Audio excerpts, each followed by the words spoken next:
Imagine a seguinte situação. Você está em casa, sozinho, cuidando da roupa no porão. Tudo está em silêncio, até que do nada uma voz sussurra o seu nome. Você se vira e não tem ninguém. Volta ao que estava fazendo, tentando convencer a si mesmo de que foi só coisa da sua cabeça. Mas aí, de novo, dessa vez mais perto e ainda mais nítido. Você tenta ignorar até que ouve pela terceira vez. E dessa vez, sussurrando bem ao seu lado. Você se vira assustado e pergunta: "O que você quer comigo?" Só que o que responde não é uma voz. É uma risada, baixa, cruel, maligna. E então você corre. Corre sem olhar para trás. Sobe as escadas do porão e tranca a porta da cozinha, rezando, para que o que estivesse lá embaixo permanecesse lá. Esse é o relato real de uma família que por mais de uma década foi atormentada por uma entidade que sabia muito bem como causar medo. Eu sou o Dionísio e nesse vídeo vamos falar sobre o caso da família Smurr, que foi confirmado, vai ser tema de Invocação do Mal 4. Eu tinha que fazer um vídeo a respeito desse caso. Prepare-se para conhecer em detalhes os eventos assombrosos que marcaram o caso, que nem os próprios Warren conseguiram resolver. Já peço por favor que deixe seu like para ajudar na divulgação do vídeo e se ainda não for inscrito, considere se inscrever. Eu tô sempre trazendo conteúdo misterioso e macabro por aqui. Enfim, sem mais delongas, vamos ao mistério.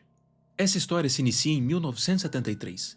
Após perderem sua antiga casa devido a uma enchente causada pelo furacão Agnes em 1972, Jack e Janet Smurr, um jovem casal católico, mudaram-se para West Pittston, uma pequena cidade na Pensilvânia. Junto com as duas filhas pequenas e os pais de Jack, chamados John e Mary, eles se instalaram em um duplex geminado antigo, construído no fim do século XIX, na rua Chase.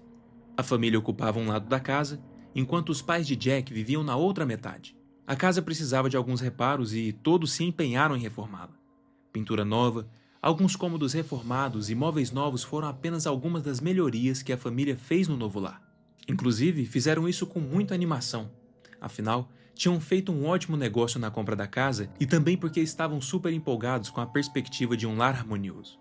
Por um tempo, a vida ali foi muito tranquila e feliz. Jack era um veterano da marinha e trabalhava como gerente de produção em uma fábrica de chiclete, enquanto Janet cuidava das crianças em casa. Eles tiveram mais duas filhas gêmeas em 1977. Os vizinhos os viam como um típico lar americano unido e religioso. Ninguém poderia imaginar que naquela casa algo maligno estava à espreita. Foi durante o período das primeiras reformas que coisas estranhas começaram a acontecer.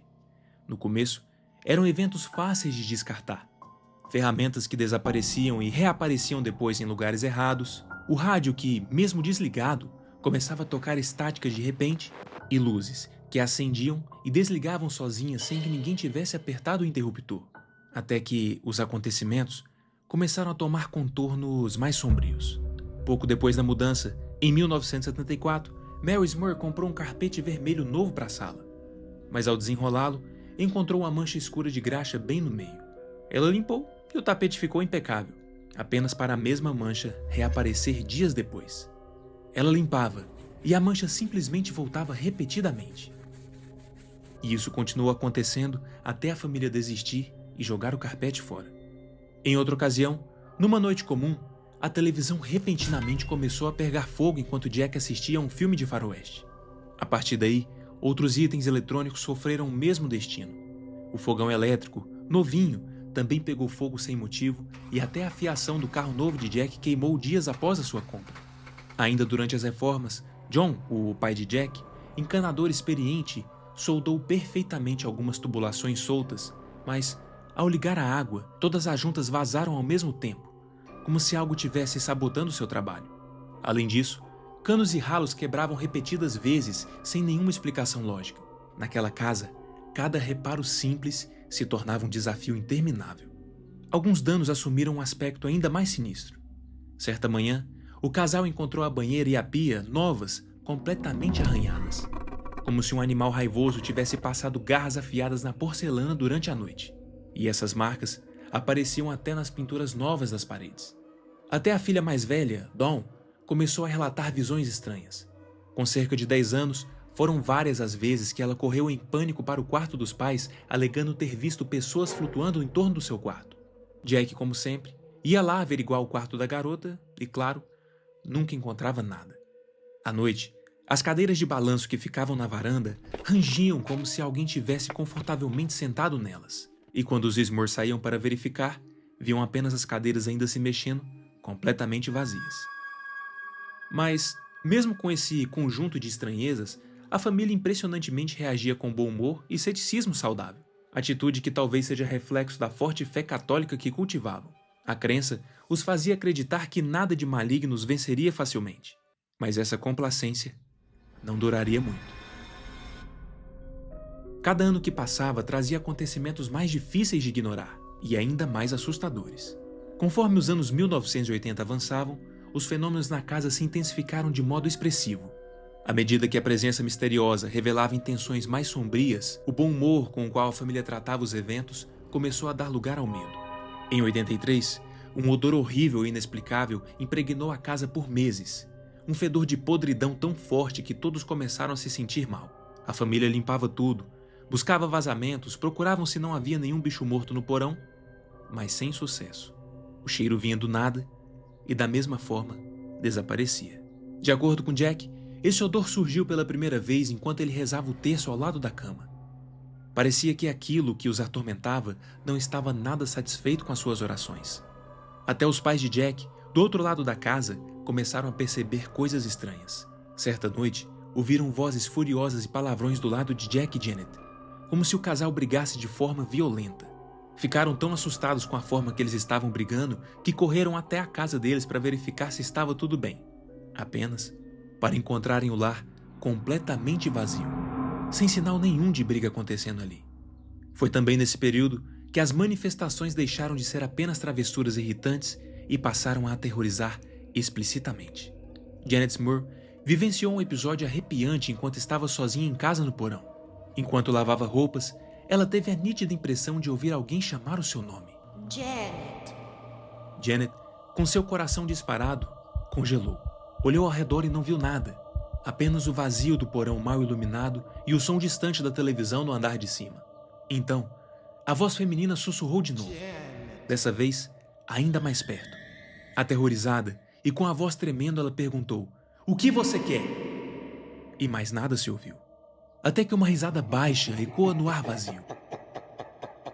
Em pânico, Janet largou tudo e correu escada acima.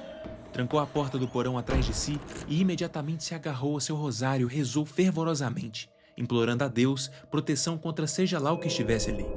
Naquela noite, após o incidente no porão, Janet disse ao marido que já estava ficando com muito medo daquela situação e que precisavam conseguir ajuda. Foi a primeira vez que ela admitiu abertamente o pavor que realmente sentia.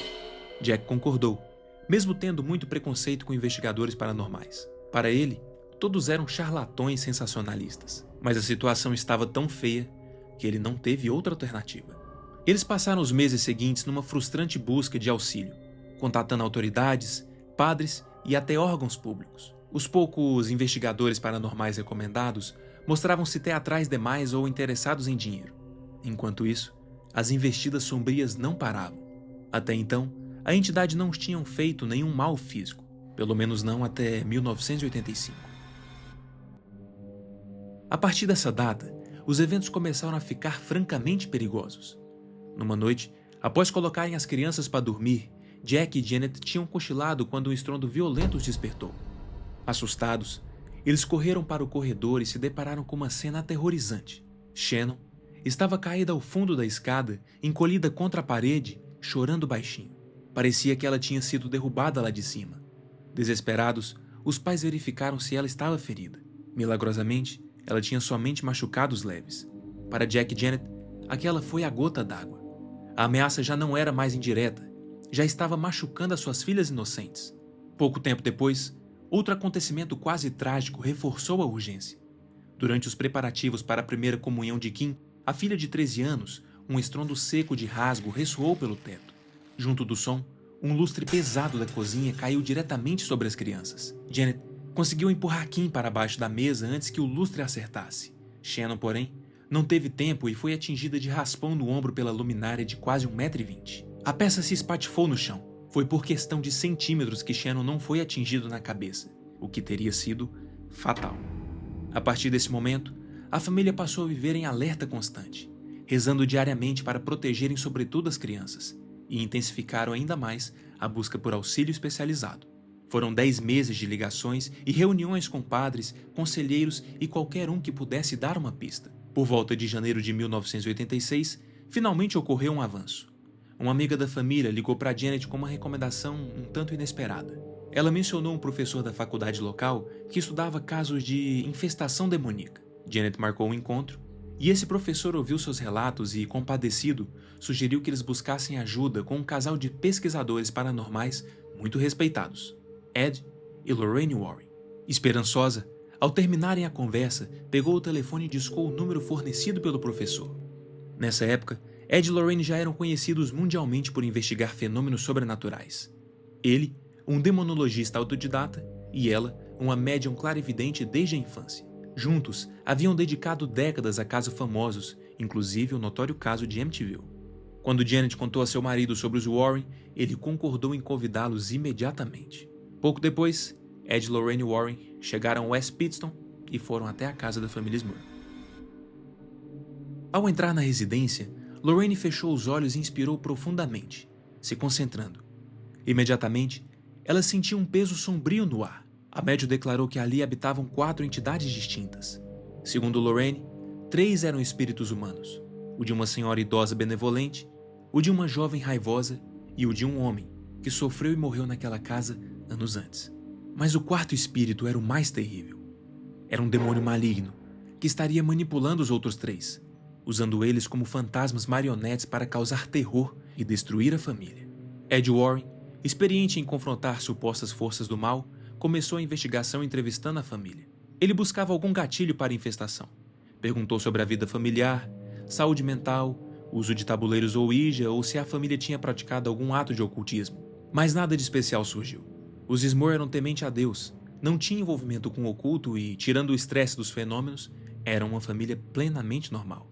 Ed afirmou que a única coisa notável era a devoção que toda a família tinha, fator que, segundo ele, pode atrair ou alimentar atividades demoníacas.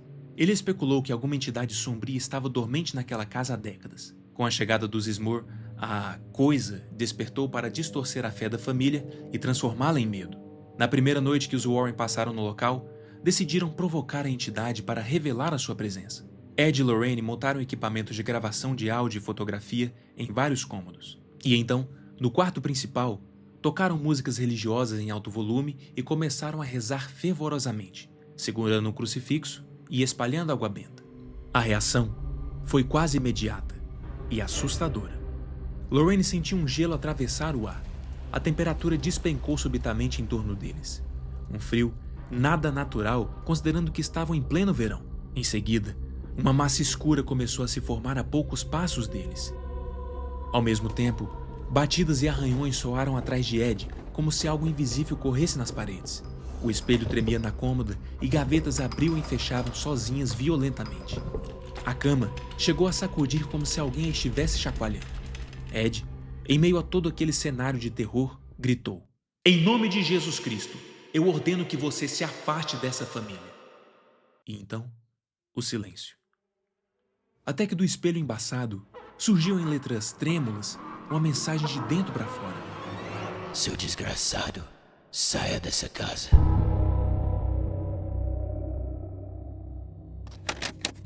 Os Smurf estão verdadeiramente sob ataque.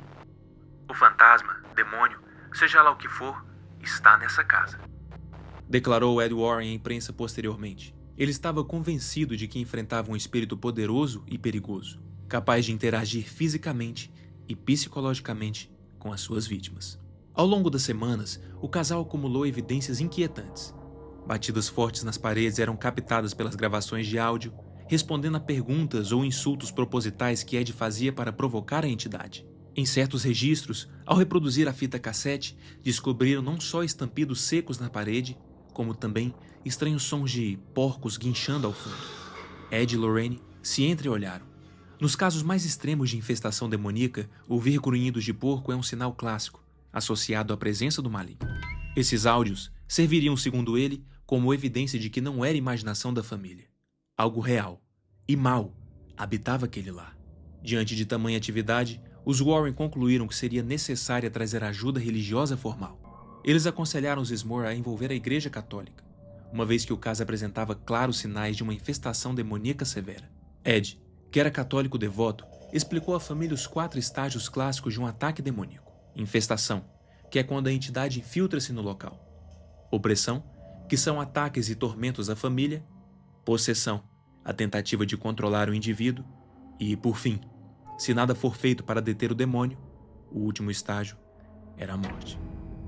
Segundo ele, os Smoore já estavam no estágio da opressão, com a entidade tentando enfraquecê-los psicologicamente para talvez aí investir contra suas almas adiante. O próximo passo seria um exorcismo formal na casa.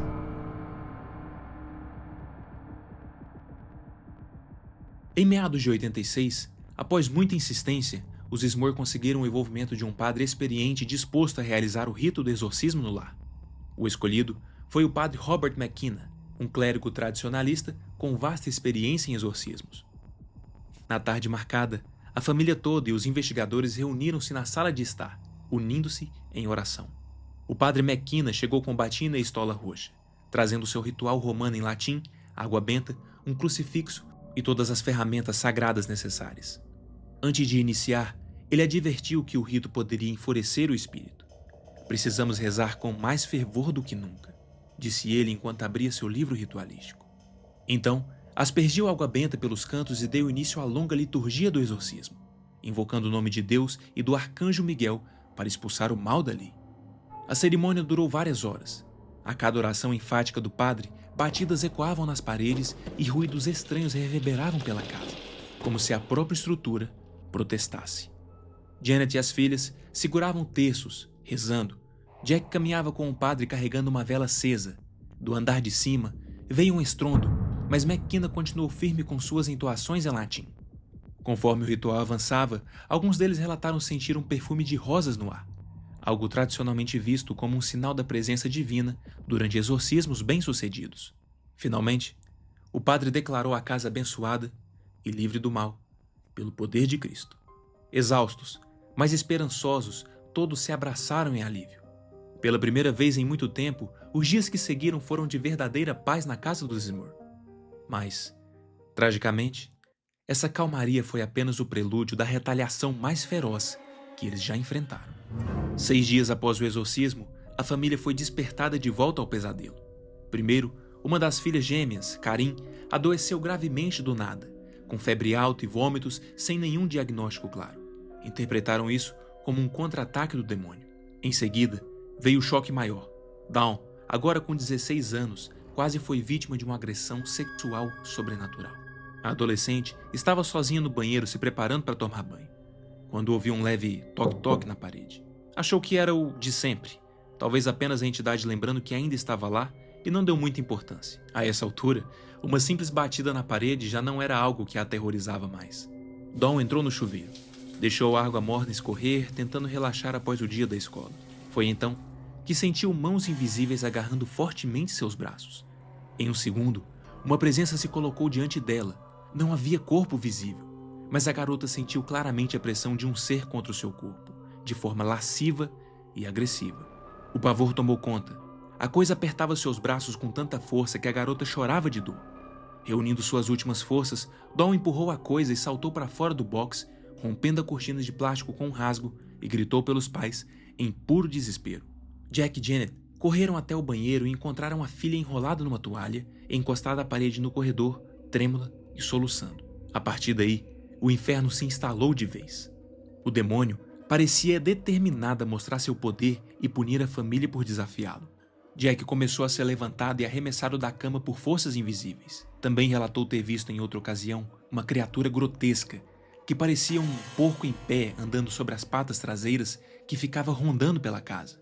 Janet e Mary começaram a acordar com arranhões e cortes misteriosos pelos braços e mãos. Janet, certa manhã, tinha 3 cortes profundos no antebraço e um dedo inchado com uma perfuração, como se tivesse sido mordida por algo durante a noite.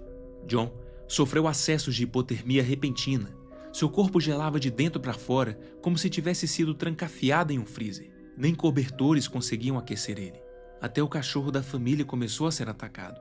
O pastor alemão, Simon, era levantado e jogado contra a parede.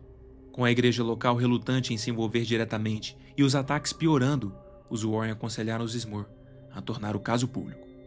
Talvez a atenção midiática pressionasse as autoridades religiosas a agirem. Seguindo essa sugestão, em maio de 86, Jack e Janet deram uma entrevista anônima a um programa de TV na Filadélfia, aparecendo atrás de um biombo para não mostrarem seus rostos. Mas o demônio aparentemente não gostou nada dessa aparição pública e a família sofreu ainda mais em suas mãos. Foi em agosto de 1986 que os Smoore decidiram revelar suas identidades e contar toda a história à imprensa local.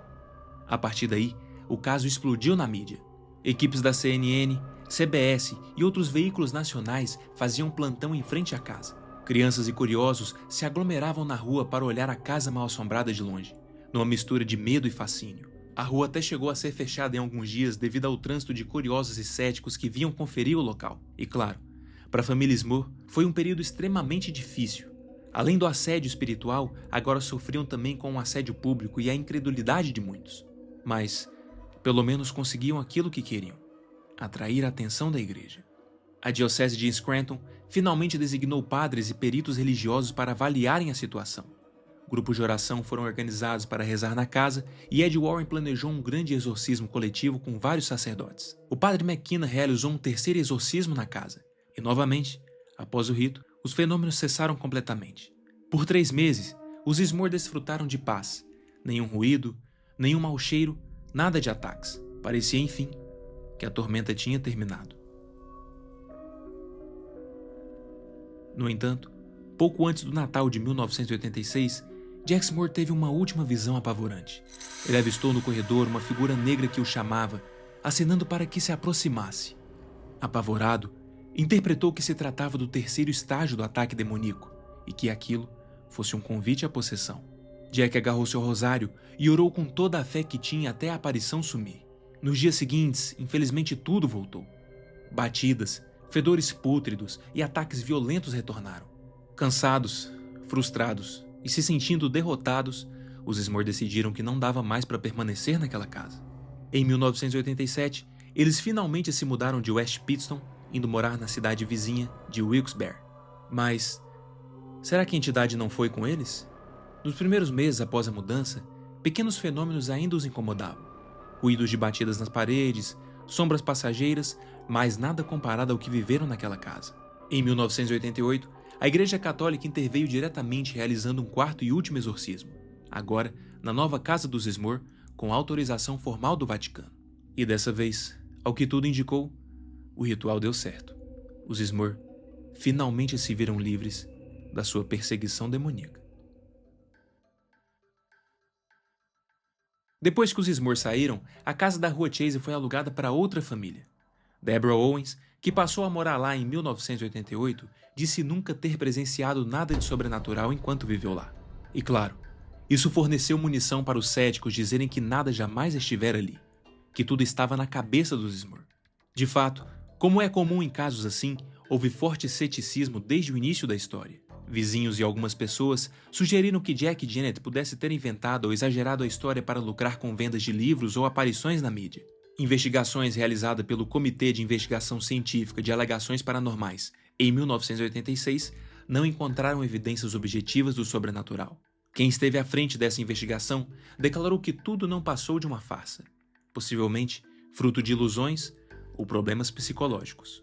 Chegou-se inclusive a sugerir que a família se submetesse a exames psiquiátricos. Em outras ocasiões, investigadores foram até a casa, mas relataram que os Warren os barraram na porta, dizendo que somente eles tinham permissão dos Smoore para entrar. Quando solicitavam as fitas com evidências gravadas que Ed Warren alegava ter, o casal, de acordo com os pesquisadores, dava respostas vagas e conflitantes. Ora diziam que as fitas estavam com a igreja e ora diziam que elas foram emprestadas a uma produtora de TV. Para os céticos, esses indícios levantavam dúvidas sobre a veracidade das alegações paranormais. Por outro lado, muitos creem que os Smoore realmente enfrentaram algo de outro mundo. O próprio padre Robert McKenna, que conduzira os exorcismos, sustentou até o fim da sua vida que o caso foi um genuíno confronto com um demônio resistente. Ed e Lorraine Warren também foram defensores ferrenhos dos Smoor, afirmando que nenhuma família normal se exporia a esse tipo de escrutínio sem motivo. De fato, os Smoor passaram por um intenso constrangimento público. Chegaram a ser ridicularizados por alguns, mas também receberam apoio de inúmeros desconhecidos, que rezaram por eles. Depois de 13 anos de terror, finalmente a família teve sossego. O caso, porém, deixou marcas profundas. Durante os eventos, Jack passou por uma cirurgia cerebral em 1983 para drenar fluido devido à meningite que tivera quando jovem. Alguns chegaram a sugerir que isso poderia ter afetado seu julgamento ou causado alucinações, mas os médicos não encontraram nenhuma ligação direta. Psicólogos comentaram que muitas vezes tensões familiares podem ser externalizados na forma de crenças demoníacas, mas reconheceu que, se os fenômenos foram reais, a família realmente viveu algo traumatizante. Em 88, Jack e Janet Smoor, junto com os Warren e o escritor Robert Curran, publicaram um livro contando toda a história. O livro descreve em detalhes os encontros da família com o mal e as várias tentativas de libertação. No entanto, a obra foi fortemente criticada. Diziam que o livro era mal escrito e difícil de acreditar, dada a completa falta de evidências físicas concretas para suportar a sua narrativa. Mas, apesar das críticas, o livro vendeu super bem entre os aficionados por paranormalidade. Hoje, após décadas, a história da família Smoor permanece controversa. É citada em livros sobre fenômenos paranormais e também em publicações céticas como exemplo de possível fraude ou auto-engano. Apenas os Smoor sabem de fato o que vivenciaram dentro daquelas paredes. Jack faleceu em 2017 com 75 anos, ainda mantendo seu relato de que enfrentaram forças do mal reais. Janet e as filhas mantiveram uma vida reservada após o furor diminuir, evitando exposição pública. No fim das contas, ficaram dúvidas, fragmentos de um pesadelo e o silêncio de quem viveu o inexplicável. Restaram mais indagações do que respostas. Mas uma pergunta se destaca acima de todas. E se tudo isso for verdade? E esse foi o vídeo de hoje. Eu confesso que eu tô bem animado pro lançamento do quarto filme da franquia. Eu gostei bastante dos 3 últimos. Aliás, não só da franquia em si, mas de todo o Invocaverso. Eu gosto bastante desses filmes. Como é que será que vão adaptar essa história, hein? E vocês, como é que tá a expectativa de vocês para esse filme? Deixa aqui nos comentários. Aproveita também para falar, o que vocês acharam desse caso? Se você chegou até aqui, não esquece de deixar um like para me ajudar na divulgação do vídeo, confira sua inscrição no canal, ativa o sininho para ser notificado dos próximos vídeos. Muito obrigado pela sua atenção e até a próxima.